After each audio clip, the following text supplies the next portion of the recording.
Among the narratives of the Prophet Muhammad, peace be upon him, there are a few significant accounts from the period just before he was called to prophethood. Today, two particular incidents will be examined. It should be noted, as previously mentioned, that the historical records of the Prophet's early life are limited, with only a dozen or so specific events documented over a span of 40 years. The focus now is on two remaining incidents preceding the commencement of his prophethood. Today's discussion will focus on his marriage to Khadijah and the circumstances surrounding it. The Prophet Muhammad worked as a shepherd, tending flocks for various owners in exchange for modest wages. Khadijah's elder sister owned a herd of camels and hired Prophet Muhammad and another young man, whose name is not recorded, to graze the herd outside Mecca. Upon completion of their duties, the two shepherds needed to return to town to collect their wages. When Prophet Muhammad was around 23 or 24 years old, he asked his companion to collect his wages for him, as he felt too shy to ask a woman directly. The companion went to Khadijah's sister, who asked why Prophet Muhammad hadn't come himself. After hearing that he was too modest to request his payment, Khadijah's sister commented on his modesty, nobility, and honorable behavior. This was the first time Khadijah heard such high praise for Prophet Muhammad, and it left a positive impression on her. Subsequently, Khadijah needed to send a caravan to Syria, as part of her extensive trade operations. Khadijah's considerable wealth, derived from her previous marriages, enabled her to engage in such ventures. Her second husband, a wealthy merchant, had no surviving siblings or children from their marriage, allowing Khadijah to inherit his fortune, a rare occurrence in an era when women typically did not inherit. Following her husband's death, Khadijah judiciously invested her inherited wealth. She conducted business by purchasing goods during the Hajj season, trading them in Syria, then acquiring other goods in Syria to sell in Yemen, and finally selling Yemeni goods in Mecca. Despite her entrepreneurial acumen, societal norms prevented her from traveling to conduct business personally, necessitating the hiring of trustworthy men to manage these operations. In this context, Khadijah learned of Prophet Muhammad's commendable qualities and decided to employ him for her trade mission to Syria. This decision marked the beginning of their personal and professional relationship, culminating in their marriage. Accompanied by one of Khadijah's servants, the Prophet led the caravan to Basra, a town near Damascus on the periphery of the Roman Empire. This journey marked a significant milestone in his early life, underscoring his burgeoning reputation for trustworthiness and integrity, qualities that would define his prophetic mission. This approach eliminates the need to penetrate further into the territory, making it a convenient and strategic location. Basra, renowned for its expansive marketplace, served as a critical commercial hub where Arabs, Egyptians, and Yemenis converged, facilitating cross-cultural economic exchanges. Historical accounts, including those from non-Islamic sources, corroborate Basra's long-standing economic prominence, with archaeological evidence of its market dating back over 1,500 years. During the Caliphate of Umar, Basra's strategic importance was underscored when it was conquered as part of the route to Damascus. Umar commissioned one of the earliest mosques in Syria, which still stands today as one of the oldest mosques from its original period, predating the Umayyad Mosque. In the context of the Prophet Muhammad and Khadijah, Khadijah entrusted her servant to accompany the Prophet on a trading mission to Basra. Upon their return, reported on the Prophet's remarkable honesty and diligence, with some narratives even mentioning miraculous phenomena such as a cloud providing him shade, although these accounts are not widely authenticated. The trading expedition yielded unprecedented profits, attributed to the Prophet's integrity and divine blessings, surpassing any previous returns for Khadijah. This success, coupled with the high regard expressed by her sister and deepened Khadijah's admiration for the Prophet. Khadijah, a distinguished and affluent widow, found herself increasingly drawn to the Prophet. It is noteworthy that such feelings are entirely natural and permissible. Historical records indicate that Khadijah, recognizing the Prophet's virtues, took the initiative in the proposal process.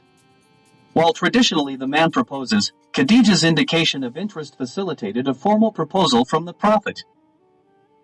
In several accounts, Khadijah communicated her intentions through an elderly confidant or servant named Nafisa, who acted as an intermediary.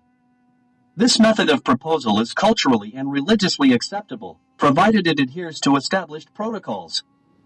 Ultimately, Khadijah's proactive approach and the Prophet's consent marked the inception of a marriage that had a profound and lasting impact on Islamic history. It is recorded that Khadijah showed an inclination towards marrying Prophet Muhammad. Her confidant, Nafisa, assured her that she would facilitate the arrangement. Nafisa, an elderly woman, approached Prophet Muhammad, who had not yet assumed his prophetic role, and inquired, "O Muhammad, why don't you get married?" Prophet Muhammad smiled and responded, "Who would marry me? I am an orphan and impoverished. Who would marry me?" Nafisa then posed the question, "What if Khadijah wished to marry you?" Though she did not explicitly say that Khadijah had sent her, the implication was unmistakable. Prophet Muhammad paused and asked, "Why would you want to marry me?" His reply revealed interest, as he did not reject the notion but rather questioned why Khadijah would choose him, given his modest circumstances. Nonetheless, it was clear that he was divinely chosen for Khadijah. Nafisa conveyed the news to Khadijah, and the process advanced to the subsequent stage. Multiple versions of the narrative exist. One account indicates that the marriage occurred 3 months after Prophet Muhammad's return from Basra, during the month of Safar, following a period of sustained communication.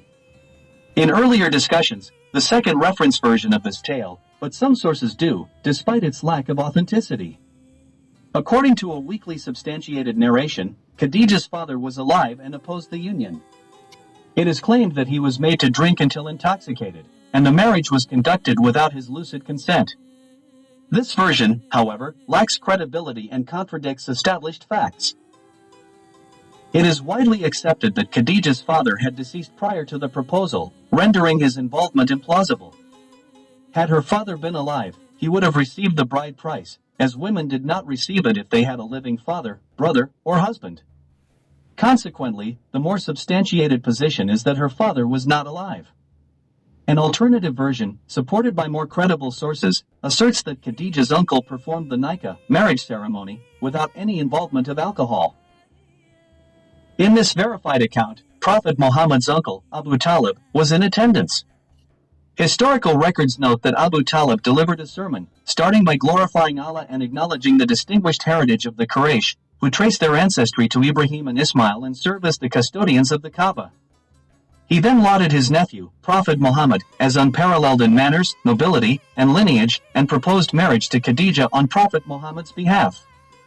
The mahr, or bridal gift, consisted of 12 silver nuggets and several coins, a sum that translates to several $100s today.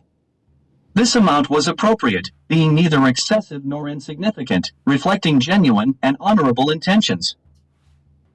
The proposed dowry was deemed appropriate for someone of Prophet Muhammad's esteemed position. Consequently, her uncle, upon receiving the proposal, remarked, "This young man is of undeniable merit. We accept the offer." It is well documented that Khadijah had been previously married twice. Her first marriage resulted in a son named Hala, a name that, although now commonly used for girls, was traditionally a masculine name. Hala later accepted Islam and lived a distinguished life alongside the Prophet Muhammad. The issue of Khadijah's age at the time of her marriage frequently arises. The prevailing view suggests she was 40 years old. This perspective is endorsed by the classical scholar Ali, who noted that Khadijah was 40 when married and passed away at 65, which aligns with the generally accepted timeline of their 25-year marriage, with Prophet Muhammad reportedly being 25 at that time. However, alternative historical accounts provide a different picture. Scholars such as Ibn Kathir, a prominent historian, suggest that Khadijah was approximately 50 years old at her death, challenging the 40-year age claim. Additionally, Hisham, an early authority, asserts that Khadijah was 28 at the time of her marriage. Furthermore, Quallam, a notable scholar who authored early hadith collections, supports this claim by indicating that Khadijah was 28 when she wed. The reliability of this assertion is reinforced by the greater number and credibility of its sources.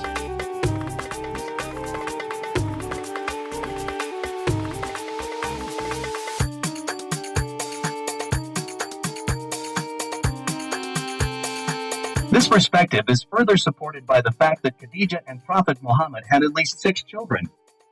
It is more plausible for a woman in her late 20s to have borne 6 children over a 12-year period than for a woman in her 40s. Thus, the theory that Khadijah was 28 at the time of her marriage is more consistent with both historical and biological evidence. The narrative also offers several important insights. It emphasizes the significance of honesty and proper conduct. The Prophet's integrity and reliability, even in modest circumstances, led to elevated opportunities and respect, demonstrating that character often outweighs mere experience. Khadijah's keen perception in recognizing Prophet Muhammad's virtues and her subsequent proposal illustrate the acceptability of pursuing genuine affection within a lawful context. Her actions reflect an understanding of permissible desires pursued appropriately through marriage. Additionally, this account highlights how divine providence ensured that Prophet Muhammad received a partner who provided essential support and comfort for his future mission. This selection exemplifies the divine guidance and support granted to the Prophet, equipping him with the encouragement and strength necessary for his prophetic duties. It is a well-established truth that the success of a man is often attributed to the support of a remarkable woman. This principle is universally recognized, despite societal tendencies for men to project an image of self-reliance and invulnerability. In reality, men require the nurturing presence of a supportive partner to truly thrive. Allah has created men to maintain a public persona of strength, while privately, they rely on the emotional support and encouragement of a devoted spouse. In the case of our Prophet Muhammad, peace be upon him, Allah selected Khadijah to fulfill this crucial role as his supportive and comforting wife. Her contributions to his life were profound and numerous. Khadijah was the first to accept Islam and provided invaluable comfort and encouragement as the Prophet received revelation. Her proactive approach included seeking knowledgeable counsel to understand the significance of these divine messages. Notably, the angel Gabriel visited Khadijah's home exclusively, underscoring her esteemed position among the Prophet's wives. An account of Gabriel's visit reveals that he conveyed Allah's peace and blessings to Khadijah, and promised her a tranquil dwelling in paradise free from any disturbances. Khadijah's response to this divine message exemplified her profound understanding of Islamic principles, as she refrained from invoking Allah's name inappropriately. This response highlights her deep theological insight and awareness of proper reverence. The Prophet's life was marked by significant personal loss, including the deaths of his parents, grandfather, and later, his uncle. He also experienced the sorrow of losing his children, first Al-Qasim, then Abdullah, and subsequently Ibrahim, born to his maidservant, Maria. None of his subsequent wives bore children, making Khadijah the sole source of his progeny. The extensive trials imposed upon the Prophet underscore the divine wisdom behind these hardships. These trials serve to illustrate the reality that even the most exalted individuals are subject to profound adversity. Through such experiences, one's relationship with Allah is profoundly deepened. In periods of ease, individuals often grow distant from their faith. However, hardship prompts a return to sincere supplication and reflection. The Prophet's trials exemplify how enduring hardship can enhance one's spiritual connection and devotion. The Prophet's experiences highlight the role of patience and resilience in his prophetic mission. By enduring considerable suffering, his heart was refined, demonstrating that trials are integral to developing a closer relationship with Allah. These hardships not only tested his faith but also served to strengthen it, illustrating the transformative power of adversity in deepening one's spiritual commitment. It is a profound truth that experiencing poverty fosters a deeper empathy for the impoverished. This is a fundamental aspect of human nature. Those who have endured financial hardship are more likely to connect with the struggles faced by the less fortunate. Conversely, individuals who have lived in wealth and comfort often lack a genuine understanding of poverty. This lack of empathy is not coincidental. It underscores the importance of the Prophet Muhammad's numerous teachings on the care of orphans. His personal experiences with deprivation profoundly shaped his perspective and compassion. A hadith suggests that if one is unable to provide financial support to an orphan, they should at least show kindness by caressing the orphan's head and making supplications, thereby demonstrating tenderness and empathy based on personal experience. Allah subjected the Prophet Muhammad to a series of trials to develop his capacity for empathy and mercy. Despite these trials, Allah did not impose more than what the Prophet could bear. He was granted both sons and daughters to experience the full scope of parenthood, thus addressing any potential criticisms from those who might have mocked him for lacking descendants. The Prophet's adversaries would have found cause for derision if he had been childless. By blessing him with children, Allah provided a means to counter such criticism. Although the Prophet's sons passed away, this experience was part of Allah's greater plan. The death of the Prophet's youngest son, Abdullah, was particularly painful. The Prophet faced immense sorrow, compounded by the insensitive reaction of his adversary, Abu Lahab, who publicly celebrated the Prophet's loss. Such an event highlights the profound grief and public humiliation experienced by the Prophet. In response, Allah revealed 3 surahs that offered immense consolation and reassurance to the Prophet. These revelations affirmed that, despite his losses, he was endowed with significant blessings and promised a grand reward in paradise. They also conveyed that those who opposed him would be severed from all good, while his followers would thrive. The inability of the Prophet to have surviving male progeny has significant theological implications. Later in life, the Prophet had a son named Ibrahim at approximately 59 or 60 years old. Ibrahim's brief life of 18 months, a period cherished by parents, was a notable blessing. However, Allah's will ensured that Ibrahim's life was short, further emphasizing the Prophet's trials. One hadith indicates that had Ibrahim lived, he would have been a prophet himself. This statement underscores the theological necessity of concluding prophethood with Prophet Muhammad, ensuring that no new prophets would emerge. The absence of surviving male heirs who could claim prophetic status was a deliberate measure to preserve the finality of prophethood.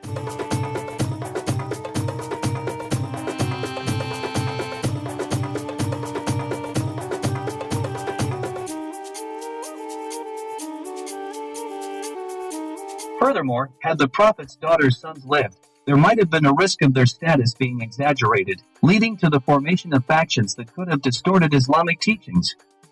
Allah's decision to prevent the Prophet from having surviving male descendants can thus be viewed as a protective measure, preserving the unity and integrity of the Islamic faith and preventing the emergence of sects based on inflated claims of prophetic lineage. Thus, it was decided that the Prophet's son would not achieve prophethood, effectively ensuring that no sons of his would mature to adulthood. The next notable event in his life was the reconstruction of the Kaaba, which occurred when the Prophet Muhammad, peace be upon him, was approximately 35 years old. Despite the extensive documentation of this event, there remains a lack of detailed accounts concerning the Prophet's life during the initial decade of his marriage to Khadijah. While the absence of these specifics might seem significant, we place our trust in Allah's wisdom, acknowledging that such details may not be crucial to our theological understanding. A decade into his marriage, the Prophet faced the task of overseeing the Kaaba's reconstruction. The Kaaba had suffered from 2 primary damages, a fire and a flood. The fire resulted from an ember igniting the Kaaba's covering cloth, a customary practice since pre-Islamic times. This fire severely weakened the structure, though it did not completely destroy it. Later, a major flood exacerbated the damage. Mecca, situated in a valley surrounded by mountains, experiences such significant floods approximately every decade. In modern times, the Kaaba is protected from flooding due to advanced drainage systems. Nonetheless, the streets of Mecca still experience occasional flooding. During the year in question, the flood caused severe damage to the Kaaba's roof and walls, necessitating a full reconstruction. The combined effects of the earlier fire and the subsequent flood rendered the structure only partially intact, requiring comprehensive rebuilding efforts. A notable historical event occurred when news of a sale in Jeddah, previously referred to as Judah, coincided with damage sustained by the Kaaba. During this period, the Roman Emperor allocated resources to Yemen to reconstruct a magnificent church that had been obliterated by the Persians in their ongoing conflict with Rome. The emperor sponsored this reconstruction using premium materials and highly skilled artisans, highlighting the importance of this endeavor within the larger geopolitical framework. Divine intervention altered the course of events. According to historical sources, a tempest from the vicinity of Jeddah caused a ship, laden with cargo from the Roman emperor, to be severely damaged. However, the vessel managed to reach Jeddah rather than sinking, as per Allah's design. The ship was transporting highly prized marble and fine wood materials that were virtually non-existent in the Arabian desert, which lacked such advanced construction resources. When the ship arrived in Jeddah, the cargo was offered for sale because it could not continue its journey to Yemen. The merchants, needing funds for their return to Rome, chose to sell the cargo, which included both the luxurious marble and the exquisite wood, along with a skilled craftsman trained in Caesar's palace. The Quraysh, learning of this sale, pooled their resources and traveled to Jeddah to acquire these materials and hire the expert craftsman. This craftsman, with his imperial training, was highly esteemed. The circumstances of his arrival in Mecca, along with the valuable materials, were perceived as part of Allah's plan. After securing the materials and the craftsman, the Quraysh faced a significant challenge. The Kaaba was partially in ruins, and they were uncertain about the propriety of demolishing it for reconstruction. The very idea of destroying a sacred structure seemed inconceivable to them. Reports indicate that during their discussions, a large snake emerged from the well of Zamzam. It was rumored that a serpent resided there. The massive snake hissed aggressively at those who approached, intensifying their hesitation. Allah then sent a large bird to remove the snake, depositing it behind one of Mecca's mountains. This act was interpreted as a divine sign that the Kaaba could now be approached for reconstruction. Despite this sign, the Quraysh remained apprehensive. They were reluctant to take the first step. Ultimately, a prominent Quraysh leader, whose role in the Prophet's life would become adversarial, volunteered to initiate the demolition. He took an axe and began dismantling one of the Kaaba's walls alone, while the other tribes observed his actions. The tribes decided to use his outcome as a test. If he survived the night, they would join him. If not, his demise would be one less problem to address. Following his survival in good health the next morning, the Quraysh resolved to proceed with the reconstruction. They organized themselves into 4 groups, each responsible for reconstructing one of the walls of the Kaaba. These groups were based on tribal affiliations, with each subtribe assigned to a specific wall. Notably, the Banu Hashim, the Prophet's own clan, was allocated responsibility for one of the walls.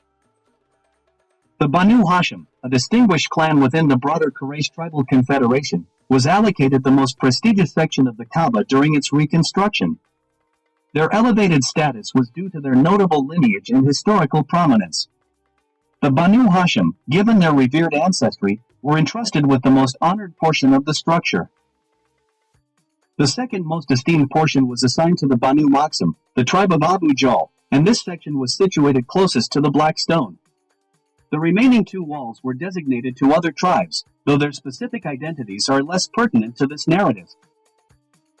During the reconstruction, a major conflict arose over the placement of the Black Stone, a revered artifact even prior to Islam.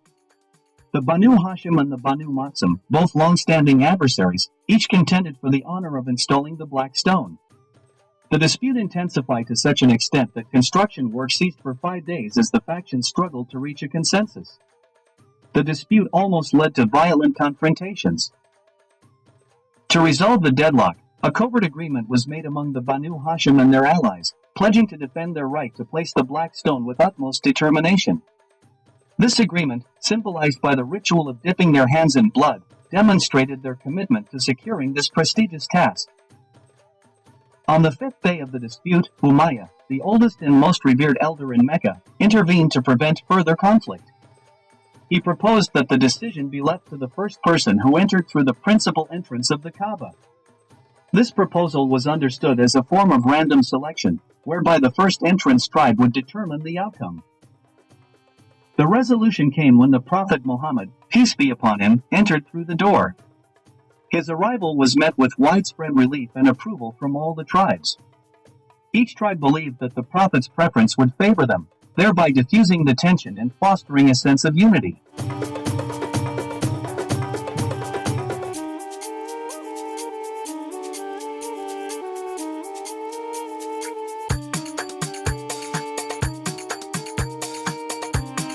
Years later, the Prophet's enduring affection was still a point of personal significance for those around him.